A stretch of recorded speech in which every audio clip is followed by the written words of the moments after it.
teman-teman semua, Assalamualaikum. Nah, selamat datang di channel Endang Triwidaningsih. Di video kali ini, aku akan menjelaskan tentang penyelesaian sistem persamaan linier dengan menggunakan metode iterasi Gauss-Seidel. Jadi, perlu kita ketahui bahwa iterasi Gauss-Seidel ini nanti perhitungannya bisa lebih cepat daripada menggunakan iterasi Jacobi, karena iterasi Gauss-Seidel ini memperbaiki dari metode iterasi sebelumnya, yaitu metode iterasi Jacobi.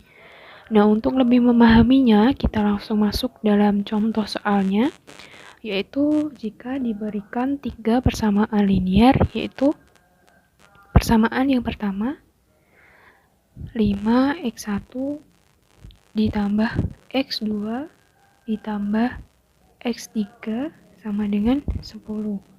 Kemudian persamaan yang kedua yaitu 2x1 ditambah 8x2 dikurangi x3 sama dengan 11. Kemudian persamaan yang ketiga yaitu negatif x1 ditambah x2 ditambah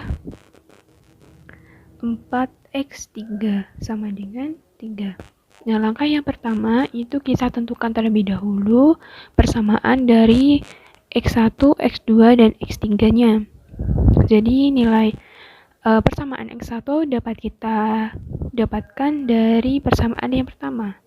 Jadi dari persamaan yang pertama ini nilai persamaan x1-nya yaitu sama dengan 10 dikurangi x2 dikurangi x3 dibagi 5. Jadi x2 dan x3-nya ini kita pindahkan ruas saja ke kanan dan kemudian kita bagi 5. Dengan cara yang sama, dari persamaan kedua akan kita peroleh nilai x2 yaitu 11 dikurangi 2 x1 ditambah x3 dibagi dengan 8. Kemudian dari persamaan ketiga ini akan kita dapatkan persamaan x3 yaitu sama dengan 3 ditambah x1 dikurangi x2 dibagi dengan 4. Nah, karena nanti dalam perhitungan dalam iterasi Gauss-Seidel juga menggunakan indeks 1, 2, dan 3. Nah, untuk lebih memudahkannya dapat kita misalkan bahwa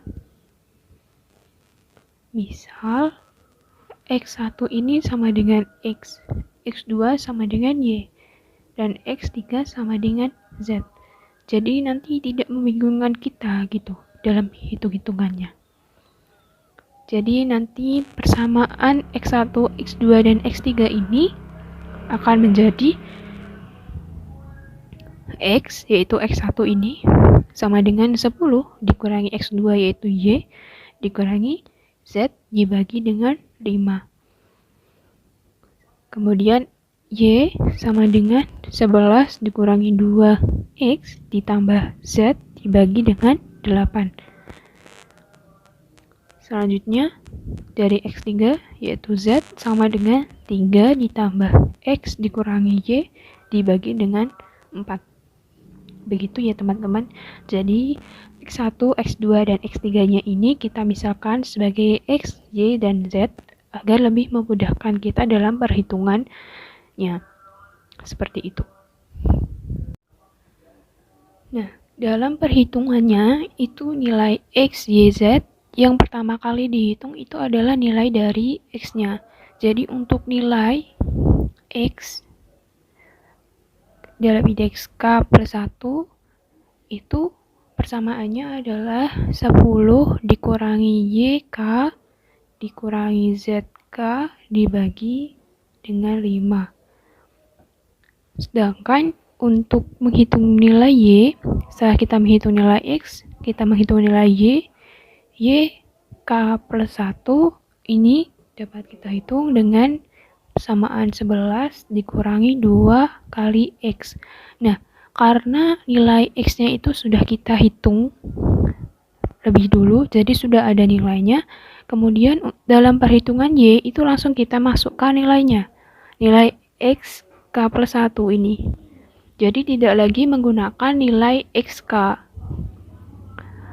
Kemudian selanjutnya ditambah ZK. Nah, Z-nya ini masih berindeks K karena ZK plus 1 itu belum kita hitung. Kemudian kita bagi dengan 8. Selanjutnya kita akan menghitung nilai Z. ZK plus 1 dapat kita hitung 3 ditambah X K plus 1 karena X-nya sudah diketahui, kemudian dikurangi Y K plus 1 dibagi dengan 4. Nah, inilah perbedaan dari perhitungan dengan menggunakan metode iterasi Jacobi. Karena jika menggunakan iterasi Jacobi, itu baik ketika menghitung nilai Y, itu di sini akan melibatkan nilai X dan Z yang masih berindeks K. Padahal nilai X itu sudah kita hitung sebelumnya. Jadi di iterasi Gauss-Seidel ini lebih diperbarui seperti itu. Nilai XK plus 1 yang sudah kita ketahui langsung kita masukkan ke persamaan Y untuk mencari nilai Y. Nah, kemudian langsung kita masuk pada iterasi yang pertama.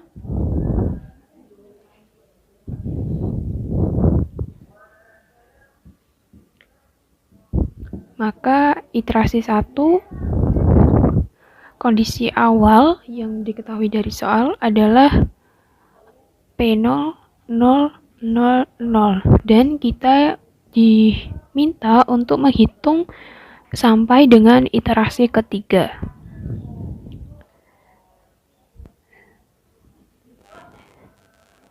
Nah, untuk iterasi yang pertama artinya X1 ini sama dengan 10 dikurangi Y K Y 0. Karena K-nya ini kan berarti bernilai 0. Kan X1 berarti X 0 plus 1. Nah, berarti K-nya ini sama dengan 0. Sehingga 10 dikurangi Y0 dikurangi Z0 dibagi dengan 5. Kemudian kita masukkan nilainya dari Y0 Z0. 10 dikurangi 0 dikurangi 0 dibagi dengan 5. Maka akan kita peroleh nilai 2. X1-nya adalah 2.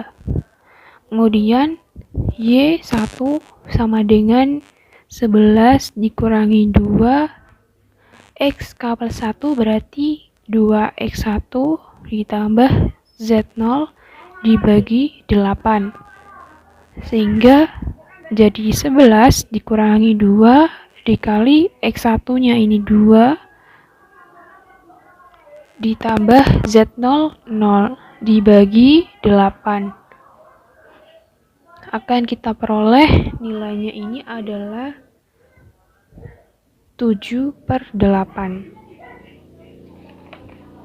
Selanjutnya kita hitung nilai Z1 yaitu 3 ditambah karena ini X K per 1 berarti ini tambah X1 dikurangi Y1 dibagi dengan 4. Nah, ini langsung kita masukkan nilai dari X1 yaitu 2 dan Y1 7/8. Jadi 3 ditambah 2 dikurangi 7/8 dibagi dengan 4. Nah, ini kita hitung dulu yang atas.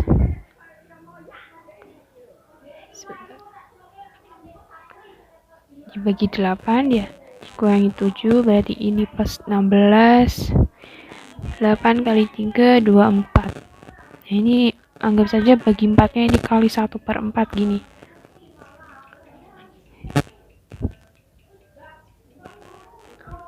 Ini 24 ditambah 16, 40 dikurangi 7, 33. 33 dibagi 8 kali 4, 32. Sehingga nilai Z1-nya itu adalah 33/32. Nah, jadi di iterasi yang pertama nilai X1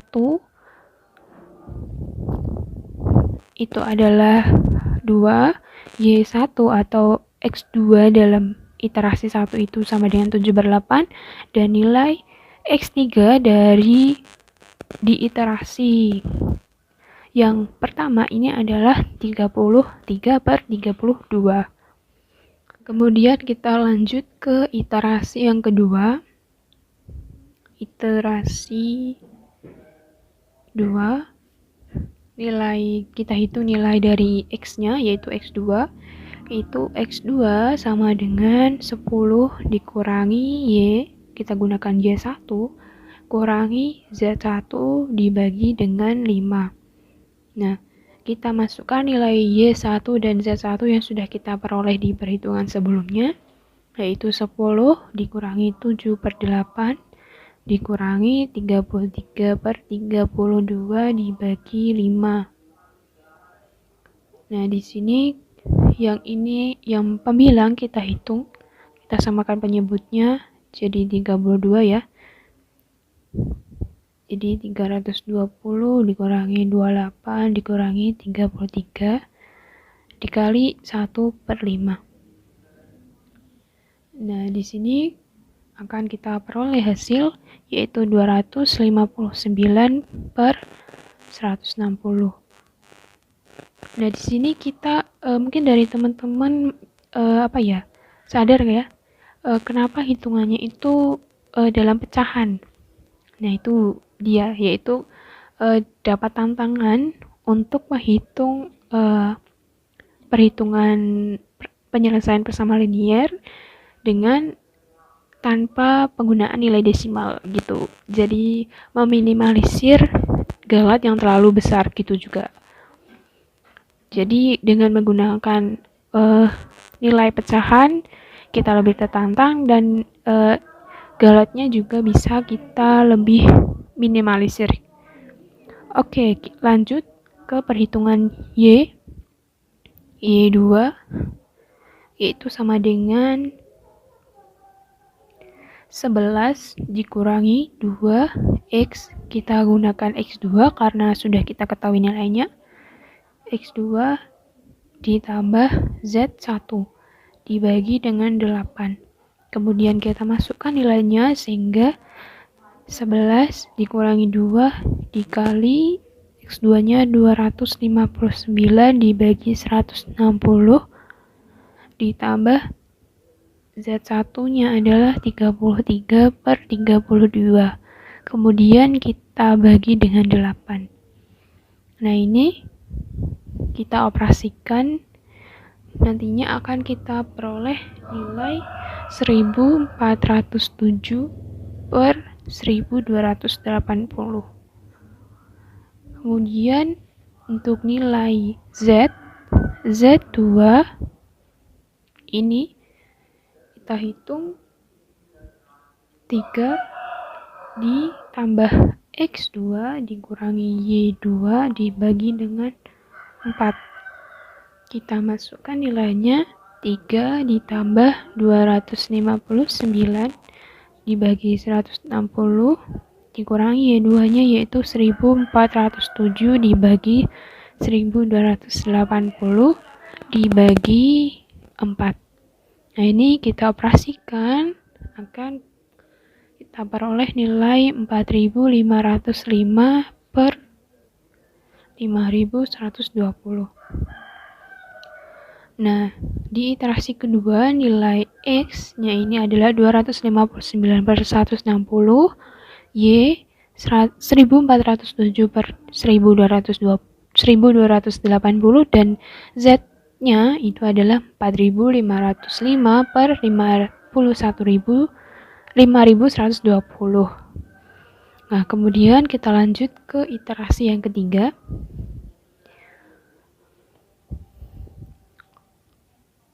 Iterasi X3. Itu yang pertama kita hitung X3 dulu, yaitu 10 dikurangi Y2 dikurangi Z2 dibagi 5. Kita masukkan nilainya, 10 dikurangi Y2-nya adalah 1407 dibagi 1280 dikurangi Z2 4505 per 5120, kemudian kita bagi dengan 5. Nah, ini kita operasikan. Dan nantinya akan kita peroleh nilai 41.067 dibagi 25.600. Gede ya nilainya. Kemudian lanjut Y3 itu sama dengan 11 dikurangi 2 X3 ditambah Z2 dibagi dengan 8.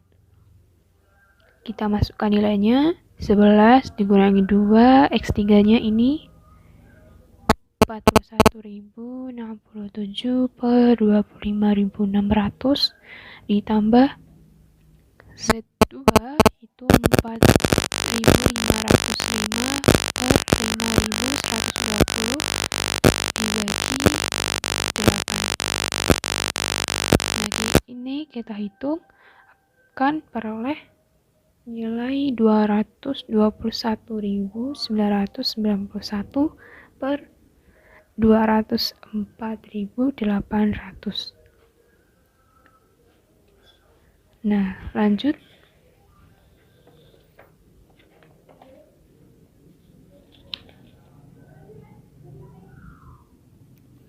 Lanjut kita hitung nilai Z3. Z3 ini yaitu 3 ditambah X3 kurangi Y3 dibagi dengan 4. Nah, kita masukkan nilainya, 3 ditambah X3-nya itu tadi kita peroleh 41.067 dibagi 25.600 dikurangi Y3-nya tadi 221.991 dibagi 204.800, dan ini kita bagi dengan 4. Nah, ini kita hitung, maka akan kita peroleh nilai 720.945.000 dibagi dengan 819.200. Nah, besar sekali ya nilainya. Nah, itu dia, yaitu pada iterasi ketiga nilai Z3-nya adalah 720.945 dibagi 819.200. Kemudian di iterasi 3 nilai Y3 itu adalah 221.991 per 204.800, dan nilai X3 yaitu 41.067 per 25.600. Nah, ini di awal kan kita misalkan nilai X1, X2, dan X3-nya itu sebagai X, Y, Z. Berarti jika di iterasi ketiga, X3 ini merupakan X1 di iterasi ketiga. Begini. X1 X indeks point 1.3. Sedangkan Y3 ini dapat kita tuliskan jadi X2.3. Gini. Begitu juga Z3 ini. Z3 ini dapat kita tuliskan sebagai X3.3, yaitu X3 di iterasi yang ketiga. Seperti itu. Nah, semoga teman-teman semua bisa memahami metode Gauss-Seidel, metode penyelesaian sistem bersamaan linear dengan iterasi Gauss-Seidel. cukup mudah, tetapi juga membutuhkan ketelitian yang lebih seperti itu ya. Nah, untuk lebih memastikan apakah hasil perhitungan teman-teman ini sudah sesuai atau belum, bisa dicek menggunakan Microsoft Excel. Jadi dihitung dulu di Microsoft Excel, tapi kalau di Microsoft Excel nanti hasilnya kan akan berupa desimal. Nah, ini nantinya jika teman-teman menghitung menggunakan nilai pecahan seperti yang udah aku jelasin ini nanti hasilnya kan tinggal dibagi saja gitu.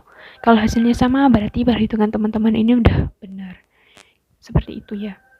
Jadi cukup sekian penjelasan dari aku.